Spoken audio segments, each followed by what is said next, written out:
Thank you, Mr. Chairman. Good morning, Commissioner.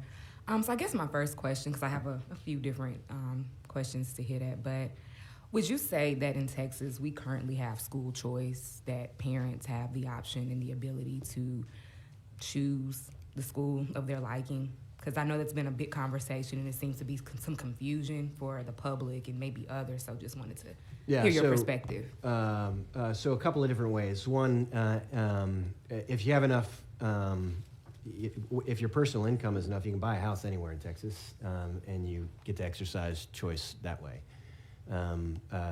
Two, we do have charter schools. Of course, you don't have charter schools everywhere.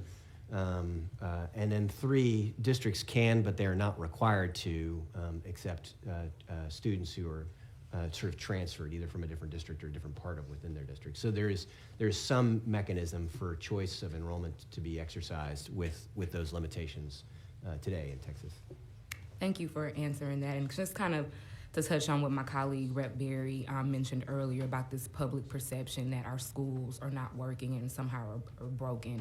And part of the conversation, a remedy for that is vouchers. And just listening to you say, the population has flattened, people are not having as many children, different things. Do you have any concerns about should vouchers, pass and be implemented, what that will do to an already reduced population in your school, in public schools? No, and in fact, what I might offer. So there's some research on the impact of charter schools that I think is fascinating. So charter schools are public schools, but you have sort of ISDs. These are elected school boards, and charters, which are essentially nonprofit boards. When there is a sufficient density of charter schools in an area, so there's a sufficient level of choice. What the researchers generally find is that it causes the performance of all of the schools to improve.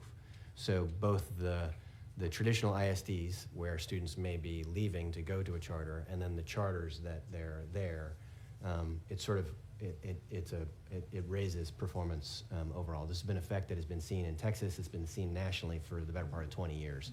So how does that work exactly? Because it looks a little different in my district specifically, because in the eastern part of my district, southeast side, Sunnyside, South Union, you may be familiar. Typically what we see, and I say this as a person who sends their children to the schools that people don't choose anymore on purpose because somebody has to, think about them.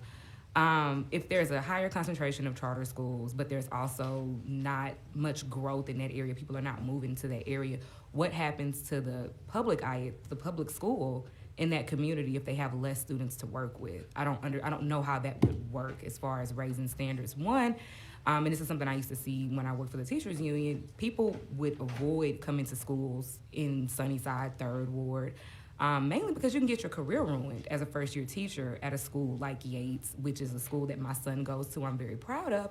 But when kids are not able to, pass the test and, bubble in as many bubbles correctly, it has a negative impact. And so a lot of time where we're seeing the highest concentration of uncertified teachers, it's in those schools in that community. So I'm kind of having a hard time understanding how a higher concentration of charter schools and then the implementation of vouchers, which would take even more children out of the public school, would raise standards. And we can, like I said, I would love for you to come to, District 146. I'm sure Rep. Jones, Jolanda Jones, who's next door to me in 147, would love for you to come visit our schools. My son is in a graduating class of like 150 students at Yates, which is wild. And I was in a very small graduating class at Yates in 2006. And so we've seen a number of charter schools continuously open over the years. We've also seen the basically decimation of our feeder pattern. We have closed several elementary schools in Third Ward and in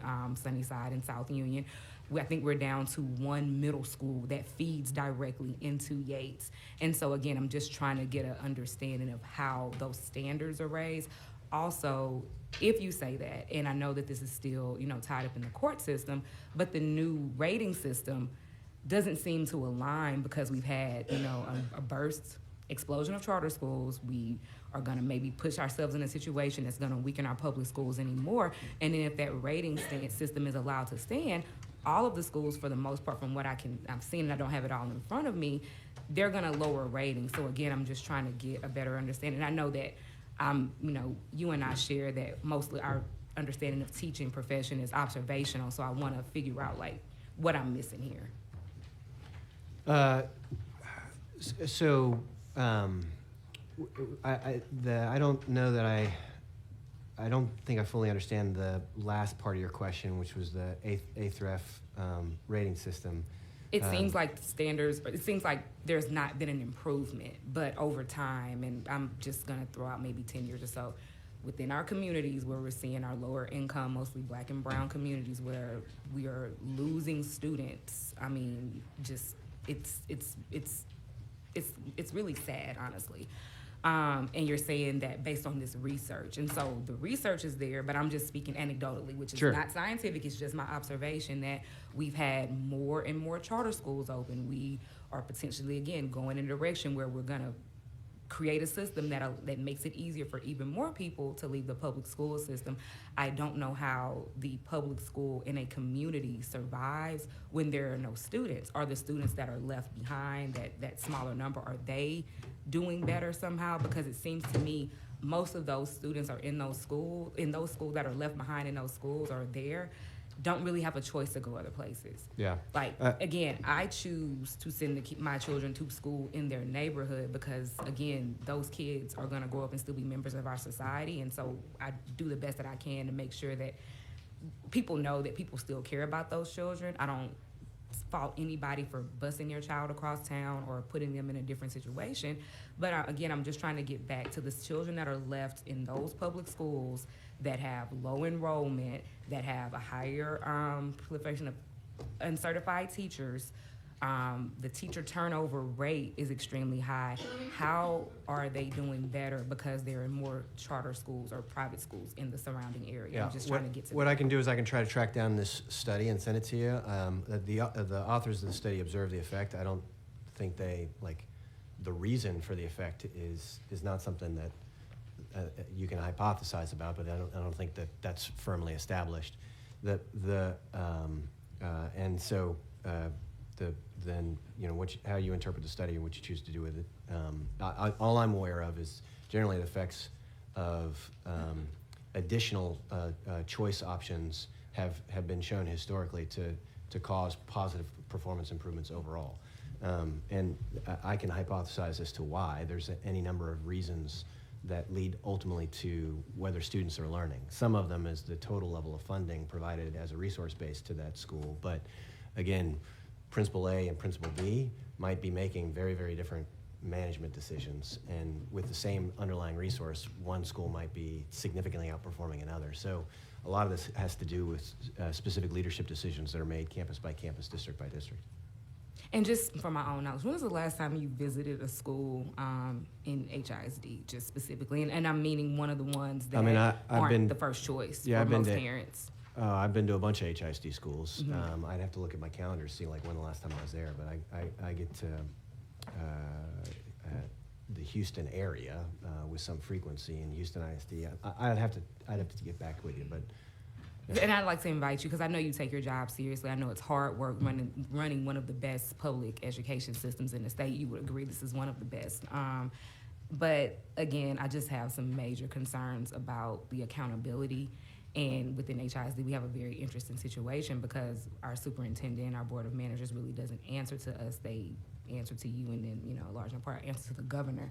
And so I'm trying to figure out how we can better work together because, again, I have real concerns about the children that are still in those schools that are considered underperforming, under-enrolled, under-resourced. And I just we have not gotten a better answer about what we're supposed to do about those kids. Mm-hmm.